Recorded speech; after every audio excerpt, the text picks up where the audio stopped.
Hey, it's Wolf Daddy and Timmy. I'm sure you haven't met Timmy. Timmy the Timberwolf. He's a real sweet guy. Doesn't say much, doesn't eat anything at all actually. Never really bites. He's a real wolf. Well, he was. He's now a taxidermy wolf. He's been with me for a few years. Somebody gave him to me, and we've been just hanging out here in my workshop where I make my dog treats. If you hear some sound in the background, that's the dog treats being made.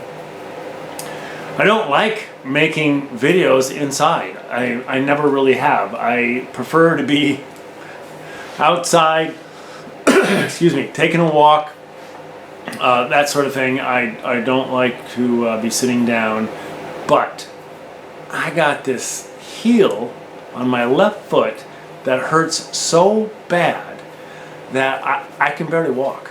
So I'm just, and I don't want to hobble and, you know, have the camera jerky. And it's been a really wacky day today trying to make this video. I made the whole video with my phone. I started editing the video, and then all of a sudden there's an echo, and I can't make it go away. It sounds like there's an ocean after every vowel that or every syllable that I make. It's like whoosh. So I got frustrated. I'm starting from scratch. I'm using my video camera rather than my phone. So, but I got some things going on. I got some dog treats in the dehydrator, and I've got some boxes here that are being all ready to go to the Philippines. I found out about this this thing that is called balikbayan box, and it's Filipinos who are in the States or Canada. They get with this service, this company that provides boxes. Well, you buy the box, fill the box, doesn't matter how much the box weighs, you fill the box, you secure the box, and you put it on a ship and ship it to the Philippines. It takes about 45 days to get there, but it's super cheap, like in comparison to a few years ago when I sent Laila something FedEx, a box about so big, FedEx, and it was close to $800. We decided I will never be sending an $800 box again. But I've got these two boxes. One's a little smaller than the other. This is a smaller one. I've even forgotten now what I put in it because it's been a couple weeks. But the big box, it's got just lots of stainless steel pots and pans, things that I brought here to Washington State from New Mexico. But anyway, all that said, Timmy and I are working on this video because we want to talk to you about one of the cats, AZ, who had to go to the vet in a bit of an emergency. And AZ, I wish he could watch this, and I wish I could tell him and he could understand that the cost of his vet visit is a round-trip ticket for me to go to the Philippines. So, AZ, nobody else gets sick there. Now what we do want to do though is we want to get all the cats and dogs vaccinated, spayed, and neutered. I don't know how many cats right now are vaccinated. Some of them for sure are, and I think there might be one or two that might be spayed or neutered. But definitely now Mr. AZ is neutered because he had a rough day. Let me tell you about his day. I think it was June 24th, a few weeks ago, when Laila noticed that he was struggling to pee. So she kept a close eye on him, checked on him frequently, still looked like he was having a hard time peeing. The next morning, she checked him, he couldn't even pee one drop. So Laila called the vet, Dr. Thea, at Circle of Life, and told her the situation. They were booked up, so there's no way they could do any kind of a surgery, but she took him there, and what they needed to do first is some blood work. Let's see what's going on. His blood chem came back pretty okay, and then they did an ultrasound on his bladder, and indeed he had crystals building up in his bladder. Now, to my knowledge, which with cats is very limited.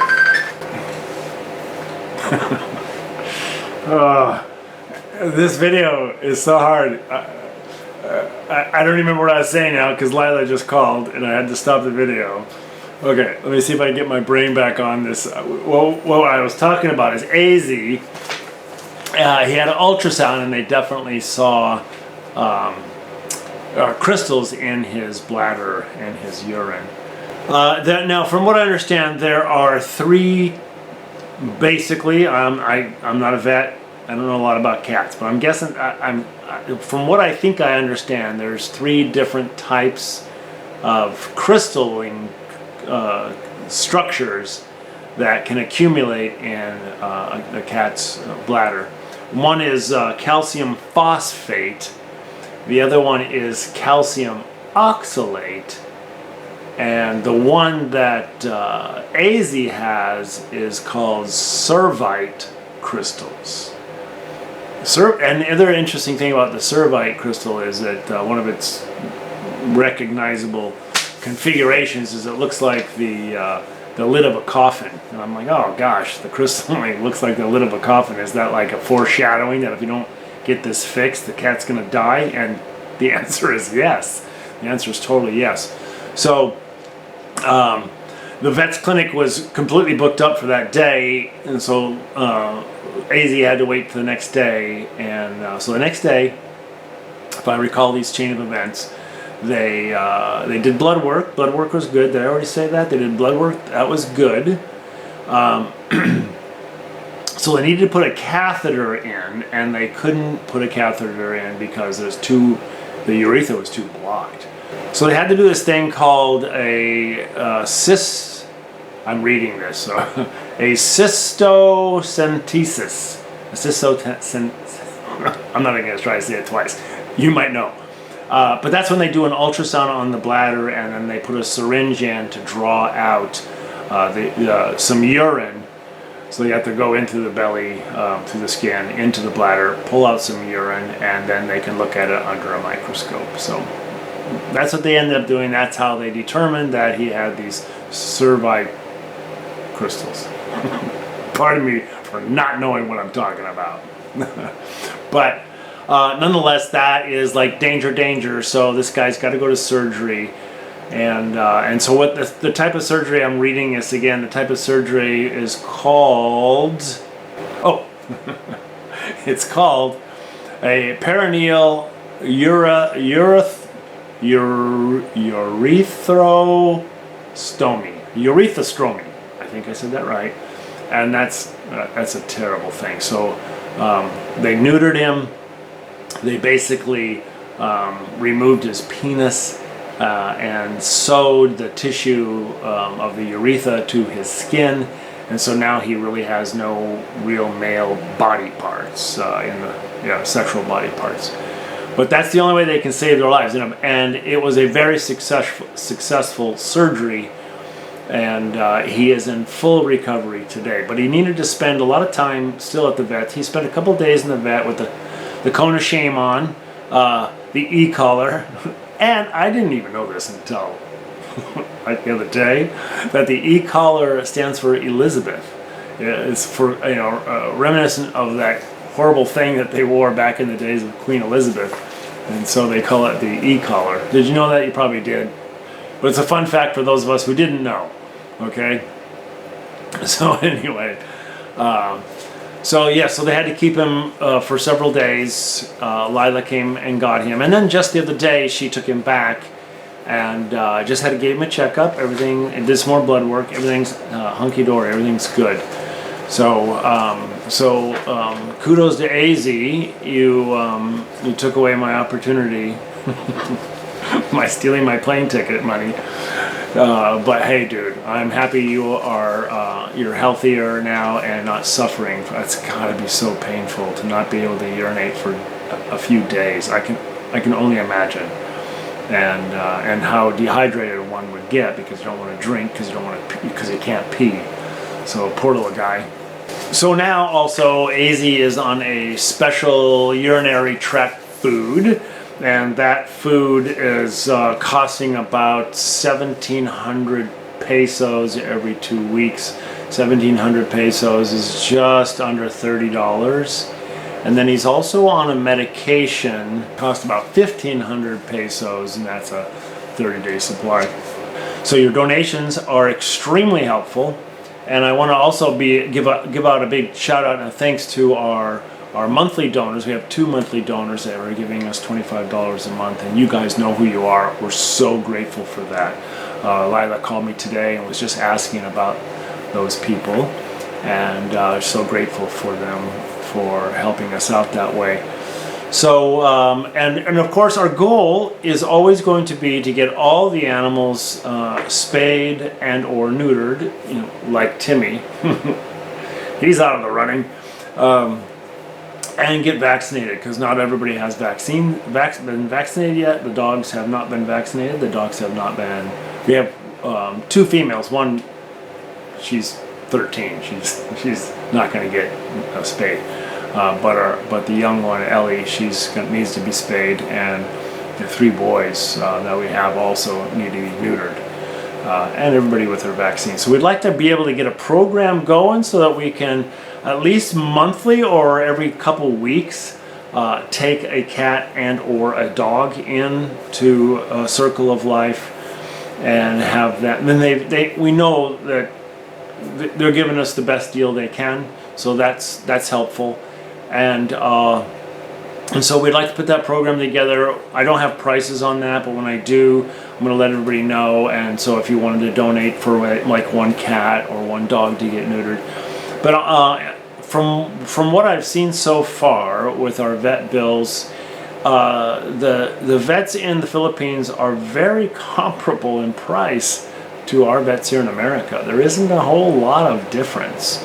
So, you know, we often think of the Philippines as being so much more economical to live, and indeed it is. But there are certain things that I've noticed, things like appliances, the vet visits, fuel, oh gosh, all that is just as expensive as it is here in America. Furniture and stuff like that is pretty much almost identical, the same.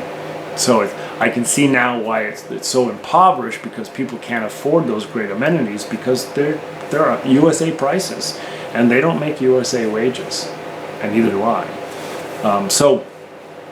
And my only income are those dog treats and my meager Social Security of $1,100 a month. So your donations come in super handy, and we're incredibly grateful for them. And even if you don't have the money, I'm not trying to beg for money. I just want to say this fundraiser is in the comments or in the description here, and go to my website, wolfdaddy.dog, and check out the coffee mugs, t-shirts. If you're a dog dad or a dog mom, or you love wolves and you love fun art on some wolf merchandise and stuff, check out wolfdaddy.dog. And I haven't been able to really get on the website and make stuff and upload more designs. I've just been busy with my mama, because she's my #1 mission. That's why I'm still here in the US and not with my bride in the Philippines. Two reasons why. I need to make an income. I need to find out how I can make a remote income. But right now it's all about the mama, and she just got out of a facility called Evamere in Squim, where she was a physical therapy nursing place. She was there for a month, and she's home now. We got her a new bed. I got a hospital bed that I can raise and lower, so she can adjust the height, and a brand new mattress for it. I got that seat for the shower so that she can easily take a shower. We got her a brand new recliner chair that's much more firm and more ergonomical for her body, because she got 2 small fractures in her sacrum a little over a month ago, and boy, my mama was screaming in pain. So send prayers for her. But we've got some, thank you, Medicare or Medicaid, whatever it is. We've got some in-home care people coming. We've got a lady coming once a week to give her a shower. That lady came over today, super nice. We've got a guy coming tomorrow for in-house physical therapy. So she's being taken care of in that respect. For those tasks that I certainly, I certainly would help my mom taking a shower, but I'd rather have a lady come over and do that. I don't think I have anything else to say, but thank you for all your support and thank you for watching this video, and it's probably way too long. So anyway, say goodbye to me. Bye to me. And we might end up making more videos in here if I can't get out and go for a walk. So anyway, love everybody. Thank you. And hey, make some comments. Let's get engaged a little bit because Facebook likes that. So don't just hit the like button. Make some comments and I'll try to comment back, and maybe I can start working on that algorithm. I've got some ideas for other kinds of videos, but I'm just like, my brain isn't working right. Anyway, I love everybody. Take care, and let's chat with them later, dude.